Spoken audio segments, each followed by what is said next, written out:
Delhi liquor కేసులో నోటీసులు అందుకున్న ఎమ్మెల్సీ కవితను నిజామాబాద్ ఎమ్మెల్యే బిగాల గణేష్ గుప్తా పరామర్శించారు. ఈ మేరకు హైదరాబాద్లోని ఆమె నివాసానికి వచ్చిన గణేష్ గుప్తా మహిళా లోకంపై కేంద్ర ప్రభుత్వం చేసిన దాడిగా అభివర్ణించారు. దీని ప్రభావం వచ్చే ఎన్నికల్లో చూస్తారని హెచ్చరించారు. కవిత అరెస్ట్ అవుతుందని కిషన్ రెడ్డి, బండి సంజయ్ ముందే ఎట్లా చెబుతున్నారని ప్రశ్నించారు. మహిళా రిజర్వేషన్ బిల్లు కోసం దీక్షకు తలపెట్టిన ఒక్కరోజు ముందు విచారణకు రావాలని నోటీస్ ఎలా ఇస్తారని నిలదీశారు. ఇది తెలంగాణ మహిళా లోకం మీద జరిగిన దాడిగా చెప్పుకొచ్చారు గణేష్ గుప్తా. కల్వకుంట్ల కవిత గారికి ఇచ్చినటువంటి నోటీస్ పట్ల ఇది కవిత గారి మీద జరిగినటువంటి దాడి కాదు, యావత్ తెలంగాణ మహిళల మీద జరిగినటువంటి దాడిగా మేము అభివర్ణిస్తాము. ఎందుకంటే ఇది లిక్కర్ స్కామ్ ఏదైతే కొనసాగుతూ ఉందో, వీరు ఏదో స్కామ్గా భావిస్తూ ఉన్నారో, ఇది ఈ రోజు వచ్చినటువంటి స్కామ్ కాదు.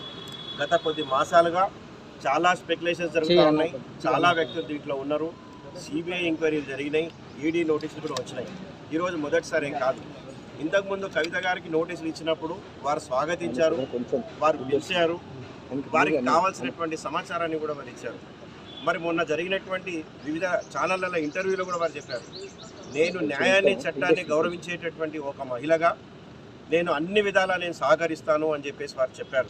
అయినప్పటికీ కూడా మహిళల యొక్క హక్కుల కోసం ఢిల్లీలో జంతర్ మంతర్ దగ్గర పెట్టినటువంటి ధర్నాని అడ్డుకునేందుకు, మహిళలని వెనుక వేస్తున్నందుకు మరి కవిత గారికి నోటీసులు ఇవ్వడం, అది మహిళా దినోత్సవం రోజే నోటీసులు ఇవ్వడం, మరి కేంద్ర ప్రభుత్వానికి మహిళల పట్ల ఉన్నటువంటి